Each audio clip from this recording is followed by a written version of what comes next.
Lorsqu'on vient dans un plateau d'émission, mon frère de la société civile, il ne faudrait pas balbutier. Mouvement citoyen.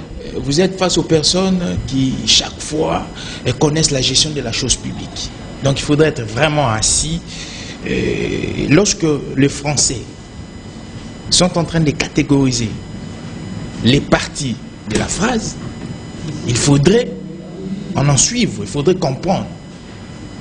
Quand vous parlez des riens, les riens c'est un adverbe de négation qui est globaliste. Les riens c'est les nuls. Allez chez les philosophes, peut-être on va vous apprendre l'importance du rien. Mais mon aîné de côté vous a fait une litanie des actions. Déjà lorsqu'il y a un, ce n'est pas rien.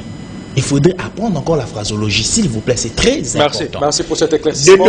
Évoluons, s'il vous plaît. Mon frère de face a dit, le Parlement voulait accompagner le président de la République, mais Félix Tshisekedi voudrait avoir un Parlement pour l'accompagner. La majorité.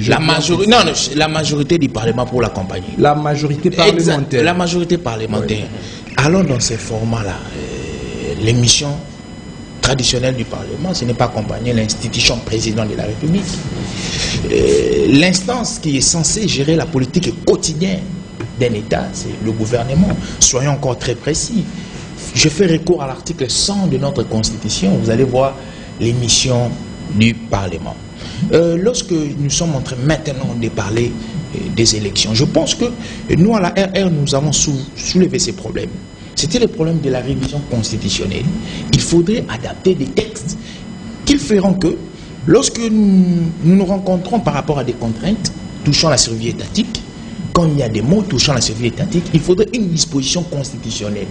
Et nous avons proposé quelle disposition? Nous avons proposé la prorogation du mandat du président de la République. La notion de la prorogation, ce n'est pas une notion qui est novice. C'est une notion qui est dans notre Constitution. Lorsque vous lisez l'article 76, vous allez voir les cas de vacances du président de la République. Et lorsqu'il y a vacances définitives, il y a... Non, le président du Sénat exerce. Lorsqu'il exerce, on lui donne 90 jours pour organiser les élections. Lorsque dans les 90 jours, les élections ne sont pas organisées, on proroge pour 120 jours. C'est pourquoi nous aussi, nous avons essayé de cogiter pour prendre cette notion, maintenant l'amener au président qui est en place. Du fait que si par exemple, il y a des contraintes qui sont naturelles, des contraintes qui sont financières, qu'il y ait une disposition, peut-être l'article 70 de la République qui ferait que le président de la République puisse proroger pendant un mandat de 24 mois qui permettrait que les institutions puissent continuer